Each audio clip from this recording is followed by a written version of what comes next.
ओम शांति। आज 3 अगस्त 2023 के साकार मधुर महावाक्य हैं। आज सतगुरुवार, परम सतगुरु के वरदानों की पालना का विशेष दिन है। आज वरदानी दिवस पर बहुत ही सुंदर वरदान मिला है। सदा प्रसन्न चित्त भव। वरदाता ने जो भी खजाने दिए हैं उन्हें स्वयं में समाकर सदा ही दिल शिकस्तपने से और ईर्ष्या से मुक्त रहना है। दिल शिकस्त होना, दूसरों से ईर्ष्या रखना, ये एक आत्मा को कमजोर करता है। जो भी खजाने मिले हैं, जो प्राप्तियां हुई हैं, उन्हें स्वयं में समा लेना है। निराश नहीं होना, क्या करें, मेरा भाग्य ऐसा है। जो सर्व प्राप्तियों से भरपूर रहते हैं वो कभी किसी से ईर्ष्या नहीं करते और ना ही दिल शिकस्त होते हैं, अपितु वो सदा प्रसन्न चित्त रहते हैं। बहुत सुंदर बात आज बाबा ने समझाई कि आपको अपना टाइम याद की यात्रा में देना है, क्योंकि इसी से विकर्म विनाश होंगे, आत्मा पावन बनेगी और नई दुनिया में चले जाएंगे। बाबा बड़े प्यार से कहते हैं, मीठे बच्चे मुझे याद करो, क्योंकि अब वापस घर जाना है। ये शब्द बाबा के सिवाय कोई कह नहीं सकता। बाबा बहुत दूर से पढ़ाने आते हैं, अच्छी रीति पढ़ना है। कोई बात समझ में ना आए तो बाबा से 1000 बार पूछो। बाबा सब सालिग्रामों से बात करते हैं। आत्मा का ही दूसरा नाम सालिग्राम है। अंत काल में बाबा के सिवाय कुछ भी याद ना आए, ऐसा पुरुषार्थ करना है। बहुत काल का अभ्यास विजयी बनाता है। सुनते हैं बाबा के मधुर बोल। बाबा ने कहा, मीठे बच्चे याद की यात्रा में टाइम देते रहो तो विकर्म विनाश होते जाएंगे, सबसे ममत्व मिट जाएगा, बाप के गले का हार बन जाएंगे। याद की यात्रा में टाइम देते रहो तो विकर्म विनाश होते जाएंगे, सबसे ममत्व मिट जाएगा, बाबा के गले का हार बन जाएंगे। क्वेश्चन है, गॉड फादर द्वारा तुम बच्चे किन 2 शब्दों की पढ़ाई पढ़ते हो? उन 2 शब्दों में कौन सा राज समाया हुआ है? गॉड फादर द्वारा तुम बच्चे 2 शब्दों की कौन सी पढ़ाई पढ़ते हो? उन 2 शब्दों में कौन सा राज समाया हुआ है? गॉड फादर तुम्हें इतना पढ़ाता, हे आत्माएं, शरीर का भान छोड़ो, मुझे याद करो। शरीर का भान छोड़ो, मुझे याद करो, ये 2 शब्दों की पढ़ाई है। इसीलिए पढ़ाई जाती क्योंकि अब तुम्हें इस पुरानी दुनिया में पुरानी खाल नहीं लेनी है, तुम्हें नई दुनिया में जाना है। मैं तुम्हें साथ ले जाने आया हूं, इसे देह सहित सब कुछ भूल जाओ। मैं तुम्हें नई दुनिया में ले जाने आया हूं, इसे देह सहित सब कुछ भूल जाओ। गीता तुम ही हो, माता पिता तुम ही हो। ओम शांति। बच्चे सालिग्राम जानते हैं कि कोई मनुष्य द्वारा हम शास्त्र नहीं सुनते, इसको सत्संग नहीं कहा जाता, पढ़ाई कहा जाता है। ये सत्संग नहीं, पढ़ाई है। अगर मनुष्यों से पूछा जाए, कहीं हम सत्संग में जाते हैं व कहीं हम कॉलेज में जाते हैं, ये तो जानते हो सत्संग में साधु संत विद्वान आदि सुनाने वाले होंगे, स्कूल में भी मनुष्य टीचर प्रोफेसर आदि होंगे। यहाँ मनुष्य नहीं, यह बेहद का रूहानी बाप जिसे कहा जाता त्वमेव मातश्च पिता। ये महिमा देवताओं के भी नहीं, ब्रह्मा विष्णु शंकर के भी नहीं, ये महिमा है निराकार परम पिता परमात्मा की। अब बच्चे जानते, निराकार परम पिता परमात्मा ये शरीर धारण कर पार्ट बजा रहे हैं। सिवाय इस निराकार परम पिता परमात्मा के कोई भी ब्रह्मा कुमार कुमारियों को पढ़ा नहीं सकता। अंडरलाइन करेंगे, हमें कौन पढ़ाता है? निराकार परम पिता परमात्मा पढ़ाते ब्रह्मा द्वारा। ब्रह्मा को भी ज्ञान सागर नहीं कहेंगे, इसको प्रजापिता कहेंगे।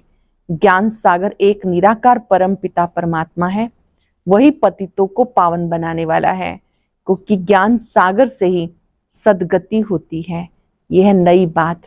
गीता में श्री कृष्ण का नाम डालने से खंडन कर दिया। अब मनुष्यों को कैसे पता पड़े कि नॉलेजफुल परम पिता परमात्मा आकर नॉलेज देते हैं?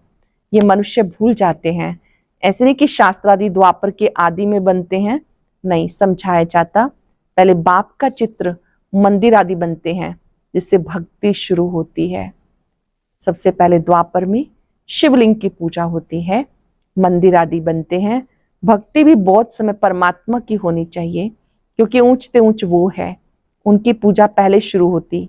पूजा लायक है ही एक शिव। ऐसे नहीं कि ब्रह्मा विष्णु शंकर व जगत अम्बा जगत पिता पूजा के लिए लायक हैं। इन सबको पूज्य बनाने वाला एक बाप है। उनकी भक्ति भी जरूर अधिक होगी। ये ब्रह्मा तो कुछ नहीं, इनमें परम पिता परमात्मा न आए तो इनकी पूजा क्या होगी? सबका सदगति दाता एक बाप है। ये विचार सागर मंथन करना होता। भक्ति कैसे शुरू होगी? शिव बाबा तो विचार सागर मंथन नहीं करते, बच्चों को विचार सागर मंथन करना है। सरस्वती जो ब्रह्मा की मुख वंशावली है, उनको भी विचार सागर मंथन करना है। ऊंचते ऊंच है एक, अगर वो ना आए तो दुनिया को पतित से पावन कौन बनाए? सब मनुष्य मात्र पतित हैं। अब शिव बाबा ना आए तो स्वर्ग का वर्षा कौन दे? निश्चय बुद्धि नहीं तो विजय माला में पिरो ना सके। सपूत बच्चे सदैव गले का हार बनते हैं। सपूत बच्चे सदा गले का हार बनते हैं। बाबा भी खुश होते हैं, ये बच्चा बड़ा सपूत है, आज्ञाकारी है। बहुत माँ बाप होते जिनको 12-14 बच्चे भी होते, जिनमें कोई कपूत कोई सपूत भी होते।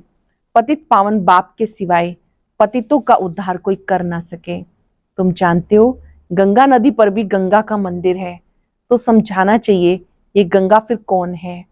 क्या ये कोई शक्ति है जिससे पतित से पावन बनते हैं, या पानी से बनते हैं? बाबा कहते गंगा पतित पावनी नहीं, सिवाय योग के कोई भी पावन नहीं बन सकता। बिना योग के कोई पावन नहीं बन सकता, इसलिए तुम्हें कोई गंगा स्नान नहीं करना। योग का अर्थ है याद, बुद्धि का योग लगाना है। वह तो बहुत योग आसन आदि लगाते, अनेक प्रकार के हठ योग करते, उनको योग नहीं कहा जाता। माताएं बुलाएं हठ योग को क्या जाने। मनुष्य स्कूल में पढ़ते हैं, उसमें धक्के खाने की कोई बात ही नहीं रहती। कोई ना कोई इम्तिहान पास करते हैं, जानते हैं इम्तिहान पास करके ये बनेंगे। ये भी तुम जानते हो ये भी इम्तिहान है। गॉड फादर पढ़ाते हैं, वह पतित पावन। तुम्हारी एक गॉड फादरली स्टूडेंट लाइफ। बाप पतित से पावन कैसे बनाते?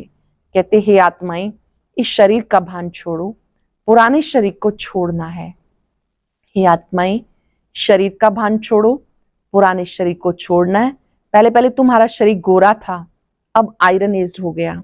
अब तुम्हें नई खाल यहाँ लेनी नहीं, क्योंकि यहाँ तो 5 तत्व ही तमो प्रधान है। अब मैं तुम बच्चों को अपने साथ ले जाऊंगा। कल्प पहले भी लेके गया था, मैं कालों का काल हूं, सबको वापस लेके जाऊंगा, फिर तुम्हें अमरपुरी में भेज दूंगा।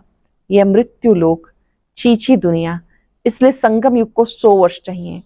अभी तो हर युग 1250 साल का होता है। इस पिछाड़ी के संगम युग की आयु बहुत छोटी है। जैसे ब्राह्मणों की चोटी छोटी होती है, वैसे संगम युग की आयु भी छोटी है। फिर ये दुनिया खत्म हो जाएगी तो नए मकान आदि बनाने शुरू करेंगे। उसमें पहले श्री कृष्ण आता है, वह शौकीन है महल आदि बनाने का। कोई तो बहुत शौकीन था ना, जिसने सोमनाथ का मंदिर बनाया। बिरला भी शौकीन है, कैसा अच्छा मंदिर बनाया। नंबर 1 में पूज्य है शिव बाबा। फिर भक्ति मार्ग में भी पहले सोमनाथ का मंदिर बनता, सो भी कुछ समय के बाद में बनता होगा। फिर पूजा शुरू होगी। अभी है घोर अंधियारा, रात पूरी हो फिर दिन आता है। बाबा कहते मैं रात और दिन के बीच में आता हूँ। मां भारी लड़ाई भी है। लिखा हुआ यादवों ने पेट से चीजें निकाली, जिससे सारे कुल का विनाश हुआ। तुम देख रहे हो बरोबर विनाश के लिए तैयारी कर रहे हैं, समझते कोई प्रेरक है। दोनों ने विनाश के लिए बॉम्ब्स बनाकर रखे। आफतें भी आनी है, तुम प्रैक्टिकल में देख रहे हो। स्थापना भी हो रही है, विनाश भी सामने खड़ा है। समझो कोई ने विनाश नहीं देखा, अच्छा बैकुंठ तो देखते हैं ना। अच्छी तरह से पढ़कर बाबा से पूरा बेहद का वर्षा लेना है। तुम्हें साकार नहीं पढ़ाते, शास्त्रों आदि की बात नहीं, वो तो ज्ञान सागर स्वयं पढ़ाते हैं। तुम अपने को देही समझ बाप को याद करते हो। भगवान वाच अपने बच्चों प्रति कहते मैं तुम बच्चों के सम्मुख होता हूँ, जो मेरे बच्चे बनते हैं उनमें कोई सोतेले हैं और कोई मातेले हैं। मातेले बच्चों को ही वर्षे का हक है। संशय बुद्धि को सोतेला कहा जाता, उनको वर्षा नहीं मिल सकता। वो फिर पुरुषार्थ अनुसार प्रजा में चले जाते, मातेले राजाई में आ जाते। वह बाप को प्यार करते हैं। मातेले बच्चे बाप को प्यार करते हैं, बाप उनको प्यार करते हैं। गाते भी हैं, तुम पे बलिहार जाऊं, वारी जाऊं। बाबा कहते मुझे याद करेंगे तो मैं तुम्हें मदद दूंगा। हिमते मर्दा मदते खुदा। वायदा याद कर लेंगे, तुम मुझे याद करोगे, मैं तुम्हारी मदद करूंगा। हिमते मर्दा मदते खुदा। सबसे बुद्धियों तोड़ एक से जोड़ना है। तुम कहते हो हम बाबा के हैं, सब कुछ बाबा का है। बाबा को हम कखपन देते हैं, बदले में स्वर्ग के बेहद की बादशाही का वर्षा लेते हैं। इस पुरानी देह से हमारा ममत्व नहीं, ये तमो प्रधान रोगी शरीर है। हमारे पास और क्या है? मनुष्य मरते हैं, सब छूट जाता है, फिर उनका सब कुछ करनी घोर को दे दिया जाता है। हम सब कुछ आपको देते हैं। ममत्व मिटाने के लिए हम निरंतर बाबा को याद करने का पुरुषार्थ करते हैं। ममत्व मिट जाए उसके लिए निरंतर बाबा को याद करने का पुरुषार्थ करते।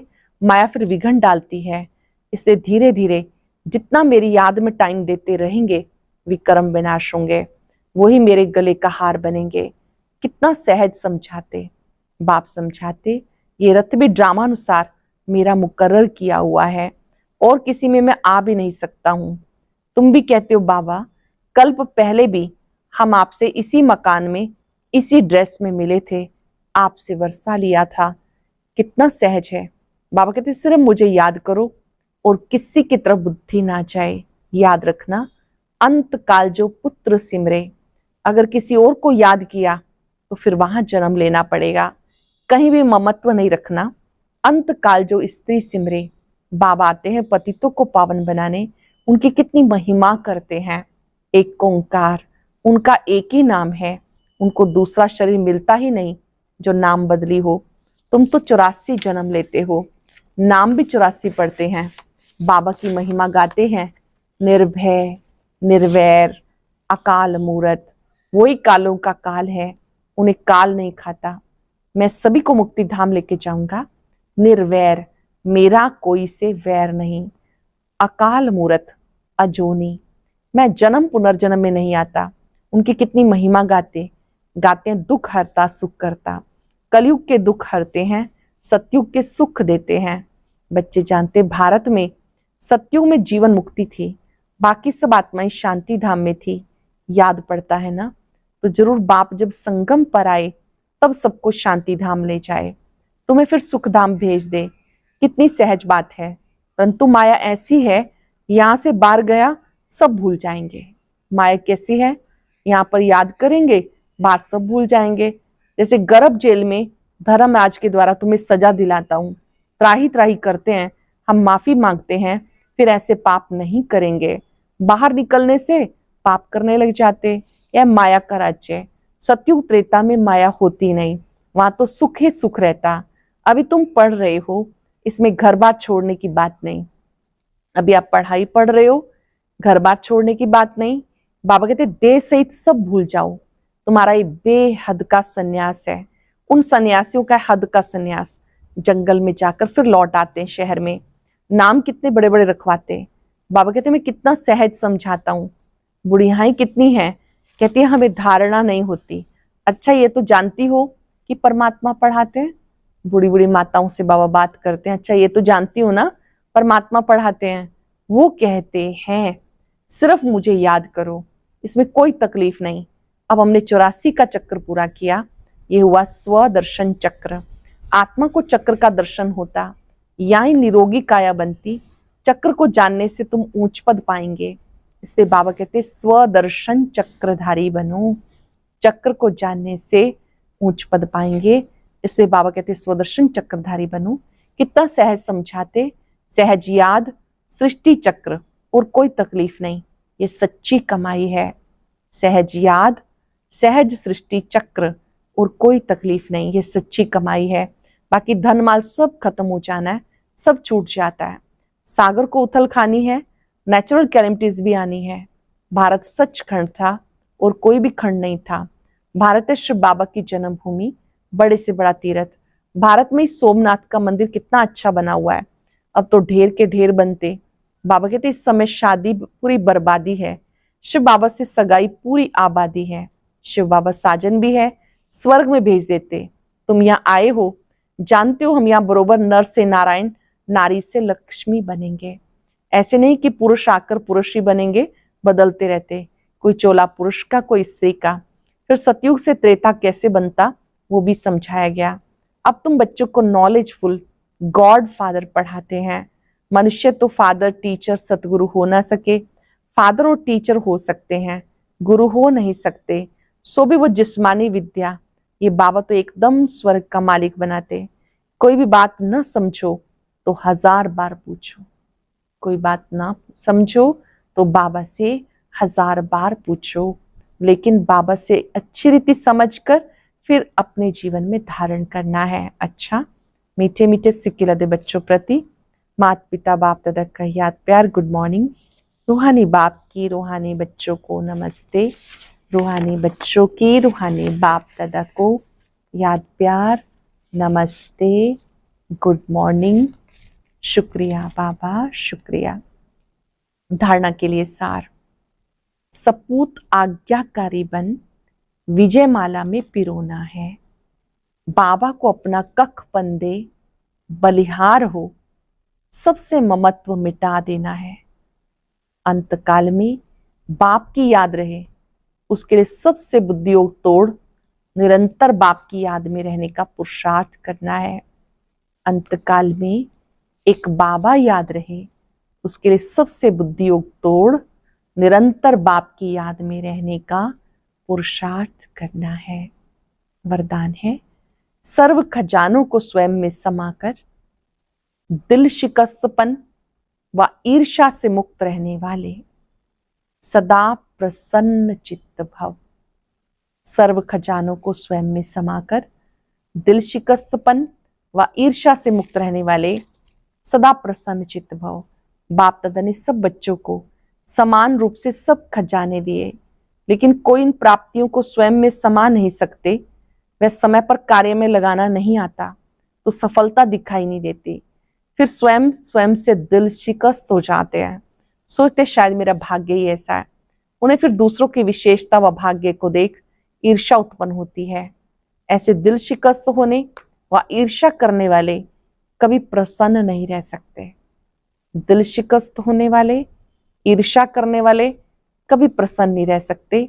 सदा प्रसन्न रहना है तो इन दो बातों से मुक्त रहो। अटेंशन से सुनेंगे। बाप दादा ने सब बच्चों को समान रूप से सब खजाने दिए। कोई उन प्राप्तियों को स्वयं में समा नहीं सकते, वह समय पर कार्य में नहीं लगाना आता तो सफलता दिखाई नहीं देती, फिर स्वयं से स्वयं दिल शिकस्त हो जाते हैं। सोचते शायद मेरा भाग्य ही ऐसा है। उन्हें फिर दूसरों की विशेषता व भाग्य को देखकर ईर्ष्या उत्पन्न होती है। ऐसे दिल शिकस्त होने व ईर्ष्या करने वाले कभी प्रसन्न नहीं रह सकते। सदा प्रसन्न रहना है तो इन दोनों बातों से मुक्त रहो। स्लोगन है, स्वार्थ के बिना सच्चे दिल से सेवा करने वाले ही स्वच्छ आत्मा है।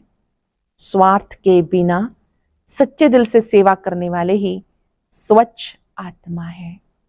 आज चलते फिरते अनुभव करेंगे, मैं सदा प्रसन्न चित्त आत्मा हूं। परम सतगुरु का वरद हस्त अपने सिर पर अनुभव करें। उस हाथ से बहुत शक्तियां निकल रही हैं। मीठी दृष्टि देते हुए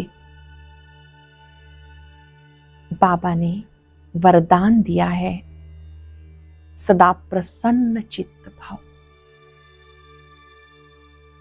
बाबा ने मुझे सब खजाने दिए हैं। इन खजानों को प्रयोग में लाकर, इन खजानों को बांटकर मैं प्रसन्नता का अनुभव कर रही हूं। ईर्ष्या से, दिल शिकस्त पने से मुक्त हो। महसूस करें मैं दिलशाह आत्मा हूं, भरपूर आत्मा हूं। सर्व प्राप्तियां मेरे पास हैं, इसलिए मैं प्रसन्न चित्त हूं। बाबा के स्वरूप पर एकाग्र हो जाएं, उनसे शक्तियां अपने में भरें।